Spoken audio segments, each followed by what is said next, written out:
Hi friends, నమస్తే. మనం ఇంతకుముందు ఆనాపానసతి ధ్యానం గురించి తెలుసుకుందాం కదా. ఇంకా కొన్ని విషయాలు తెలుసుకుందాం. ముందుగా మా గురువుగారైన పత్రిజీ గారికి, రాఘవరావు సార్కి, రాజ్యలక్ష్మి అమ్మకి ఆత్మ ప్రణామాలు తెలియజేసుకుంటున్నాను. ఆనాపానసతి ధ్యాన పద్ధతి అనగా ధ్యానం చేసే పద్ధతి. సుఖాసనంలో హాయిగా కూర్చొని చేతులు రెండు కలిపి కళ్ళు రెండు మూసుకుని ప్రకృతి సహజంగా జరుగుతున్న ఉచ్ఛ్వాస నిశ్వాసలనే ఏకధాటిగా గమనిస్తూ ఉండాలి. ఏ దేవత రూపాన్ని కానీ, ఏ గురు రూపాన్ని కానీ ప్రత్యేకంగా ఊహించుకోరాదు. ఏ దైవనామస్మరణ ఉండరాదు. మామూలుగా జరుగుతున్న ఉచ్ఛ్వాస నిశ్వాసలనే గమనిస్తూ ఉండాలి. మధ్య మధ్యలో అనేక ఆలోచనలు వస్తూ ఉంటాయి ఫ్రెండ్స్. వాటిని కట్ చేస్తూ మళ్ళీ శ్వాస మీద ధ్యాసకే క్రమక్రమంగా జరిగి ఉచ్ఛ్వాస నిశ్వాసలనే గమనిస్తూ ఉండాలి. అలా గమనించినప్పుడు ఆలోచన రహిత స్థితి కలుగుతుంది. మనసు నిర్విషయం అవుతుంది. అదే ధ్యాన స్థితి.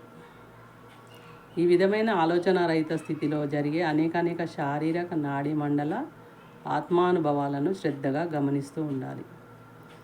ఆ స్థితిలో శరీరం వెలుపల ఉన్న విశ్వమయ ప్రాణశక్తి అపారంగా శరీరంలోకి ప్రవేశించి నాడీ మండలాన్ని శుద్ధి చేస్తూ ఉంటుంది.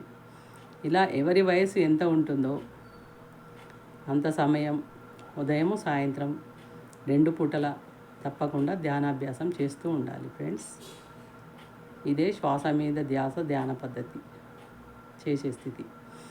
అంతేకాని కొంతమంది మాస్టర్లు ఏం చేస్తారంటే ధ్యానంలో కూర్చోబెట్టి మ్యూజిక్ పెడతారు.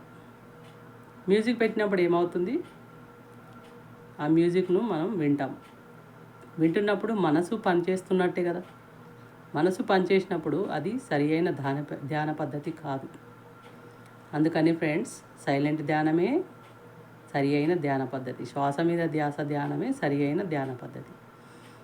ఇంకొక మాస్టర్ ఏం చేస్తారంటే ధ్యానంలో కూర్చోబెడతారు. గంట కావచ్చు, 2 గంటలు కావచ్చు, గైడింగ్ చేస్తూ ఉంటారు. గైడింగ్ ధ్యానం అంటే ఏంటి ఫ్రెండ్స్? కూర్చున్నంతసేపు గంట కానీ 2 గంటలు కానీ కూర్చున్నంతసేపు వాళ్ళు ఏదో ఒకటి గైడింగ్ చేస్తూనే ఉంటారు.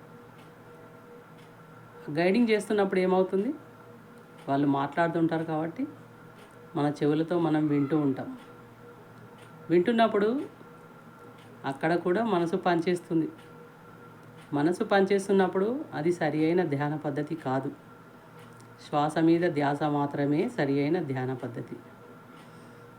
ఇది మనకు బుద్ధుడు 2500 సంవత్సరాల క్రితమే తెలియజేశారు. మళ్ళీ మనకు పత్రిజీ సార్ కూడా తెలియజేశారు. చాలామంది గురువులు కూడా శ్వాస మీద ధ్యాన పద్ధతి సరి అయిన ధ్యానం అని చెప్తున్నారు.